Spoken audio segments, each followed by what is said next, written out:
بيبدأ المسلسل بأسرة فهد، أبوه وأمه وأخته راوية، وهم بيفطروا وبتنزل أخته تندهله، لكن فهد البطل مش بيطلع معاها علشان نقلة شغل بينقلها بعربيته، وبيجيب له أخته غزل البنات وبيدلعها آخر دلع. بعد شوية قابل فهد موظف من السجل المدني وجايب له معلومات عن توفيق التمساح. خليكوا بقى فاكرين الاسم ده كويس علشان ده الحكاية كلها. أخته راوية خايفة عليه وبتقول له دورت عليك كتير وبلاش ضرر، لكن فهد مصمم. وبننتقل بالمشهد بعد كده وراوية أخت فهد بتشتغل في معرض، وصاحب المعرض قفل عليها الباب وحاول انه يعتدي عليها. راوية طبعا بتصرخ، وفجأة بيجي فهد بيلاقي باب المعرض مقفول وبيسمع صوت اخته بتصرخ. طبعا بيضرب شقلباظات وهوب بيكسر الباب ونزل ضرب في صاحب المعرض لما خلص عليه. راوية طبعا بتصرخ وبتقول للراجل خلاص مات، فاتقبض على فهد على طول.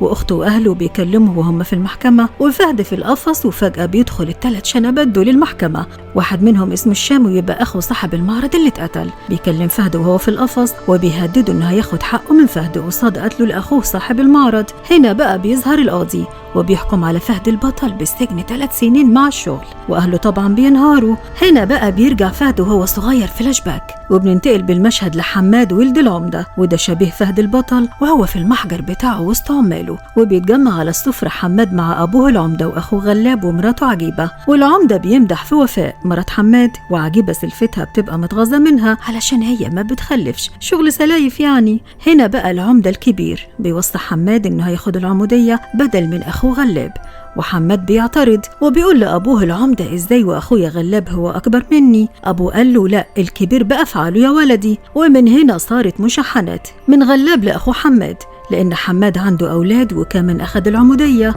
وكمان أبوه بيقول له إن غلاب حاطط إيده في إيد الشيطان اللي هو توفيق التمساح. وبننتقل بالمشهد وبنروح لغلاب وهو راكب على حصانه وبيحاول يسحل عامل عندهم.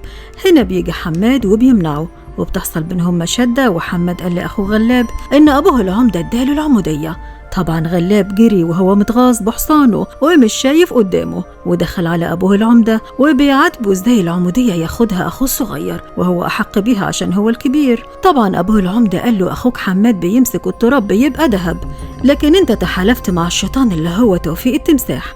غلاب ساعتها قال لأبوه إن توفيق بيتاجر في الرخام وراجل زين وبيدفع، لكن العمدة بيعترض، وغلاب بيعاتب أبوه ليه كده يا أبوي؟ مش كفاية إنك اتجوزت أخويا وفاء وأنا كنت بحبها ورايدها؟ أبوه قال له لا، هي اللي ما كانتش رايدك يا ولدي علشان سمعتك. أبوه ضربه بالقلم على وشه. وبننتقل بالمشهد وبنشوف غلاب وسط الفلاحين وعايز ياخد أرضهم بتراب الفلوس، وبيظهر حماد وبيرفض إن أخوه يستغل حوجة الناس. بعد كده وفاء مرات حماد بتحذره من عداوة أخوه ليه، وحماد قال لها أنا مش عايز جاه ولا سلطة، ولما الدنيا تهدى هرجع العمودية لأخويا غلاب ونبقى حبايب.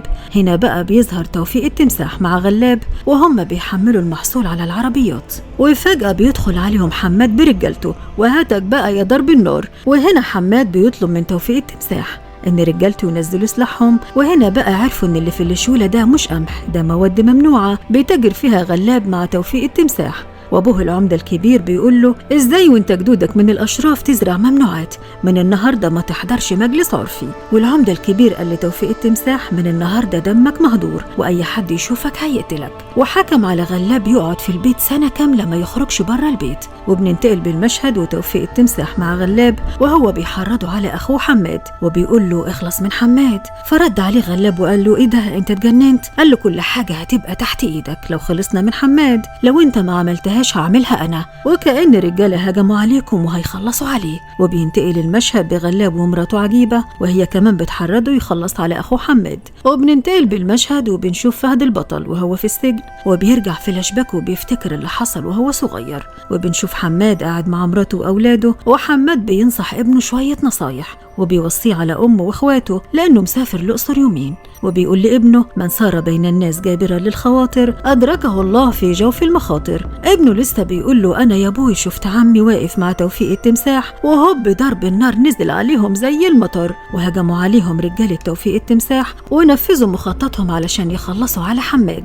هنا بقى بنشوف حماد اتضرب فعلا وكان مخبي ولاده تحت في سرداب تحت الارض، والعيال طلعوا بيعيطوا ومراته نازله من على السلم خدت رصاصه وضربوها هي كمان. حماد هنا بيوصي ابنه الطفل على اخواته وبيدي ابنه خاتم ووصى إنه ما يقلعوش من إيده أبدا. وبيجي توفيق التمساح وبيحاول يموت الولد الصغير ابن حماد، لكن حماد بيحاول يقتل توفيق التمساح، لكن بيجي أخوه غلاب وبيضربه وبيخلص عليه، والعيال بيهربوا وغلاب بيؤمر رجالته إنهم يدوروا على أولاد أخوه ويخلصوا عليهم. وأبوه العمدة بيبكي على ابنه حماد، وعجيبة مرات غلاب واقفة تتشفى فيهم. وبنروح بقى لولاد حماد وهم هربانين، وبيدخلوا في خصه وبيلاقوا فحم والع، والولد الصغير اللي هيبقى فهد لما يكبر بيسخن السيخ وبيبدأ يعمل علامة في إيده هو وأخته وأخوه علشان لما يتفرقوا يقدروا يلاقوا بعض بسهولة. وهم بيجروا للأسف أخوهم الرضيع الصغير اللي اسمه عمر، وهو في اللفة وقع منهم في البحر ومعرفش يجيبوه، وقعدوا يعيطوا، ورجالة عمهم غلاب بتطاردهم وهم بيجروا في المطر. وبنرجع تاني لفهد وهو في السجن، ومازال بيفتكر الأحداث اللي حصلت له وهو صغير هو وأخته،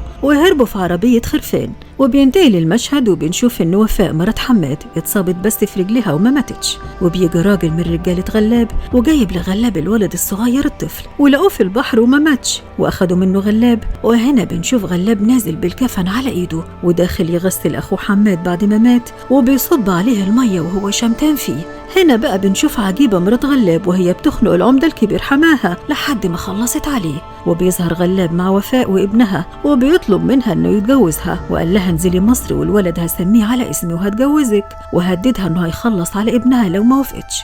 وطبعا اضطرت انها توافق لان ده ابنها اللي فاضل لها. وبنشوف هنا فهد في السجن واتنين مساجين بيضربوه، وبرضه بيفتكر هو واخته وهم صغيرين ونايمين في جنينه، وبياخدوهم في البوكس وبعد كده اخدوهم لدور الرعايه. وبينتهي للمشهد ووفاء وغلاب اتجوزوا والولد كبر وبقى رائد وهم بيباركوا له. وبنشوف فهد خرج من السجن، والشامي أخو صاحب المعرض اللي هو قتله بيتوعد له، وبيروح فهد شقة تعبان وبيشتغل هناك في الرخام مع صاحبه اللي اتعرف عليه في السجن. هنا بقى فهد بيشوف توفيق التمساح في معرضه، ورجع فلاش باك وافتكر توفيق التمساح وهو بيقتل أبوه وهو صغير، وفهد في إيده حديدة وكان بيفكر يضرب التمساح، ولقى أبوه اللي متبني وقف له وقال له بلاش تعمل كده يا ابني، وخدوه مشيوا. هنا بقى فهد بيتناقش هو وأخته وبيقول لها لازم أخد بطار أبويا وأمي وأخويا من توفيق التمساح اللي شردنا أنا وإنتي. وهنا أخته راوية بتترجاه وتقول له بلاش علشان أنا محتاجاك، وكمان أبوك وأمك اللي بالتبني محتاجينك. وبيقولوا له هم كمان بلاش يا ابني واخذ الشيطان. هنا بقى بتظهر البنت كناريا وبتلم كسر الرخام، والمعلم صاحب الورشة بيزعق لها، وطبعا فهد بيدافع عنها وبيزعق للمعلم علشانها، وبيتفق معها انه كل يوم هيشيلها كسر الرخام وهي تبقى تيجي تاخده، وفي الاخر بيعجب بيها فهد. هنا بقى بتظهر الحاجة فايزة الشبح بتنزل من المرسيدس وبتتخانق مع توفيق التمساح وعرفته مقامه قدام فهد، وطبعا فهد كان مبسوط جدا. هنا بقى بتظهر آسيا بنت توفيق التمساح واللي منمر انه يجوزها لعمرو اللي هو ابن غلاب اللي هو اصلا ابن حماد واللي بقى رائد في الجيش. وبينتهي للمشهد وبنكتشف ان راوية بتشتغل في بار. هنا بقى بنشوف الشامي وهو بيهدد فهد انه هيخلص عليه زي ما خلص على اخوه. ولحد هنا خلصت حلقتنا، استنونا في الحلقات الجاية وسلام.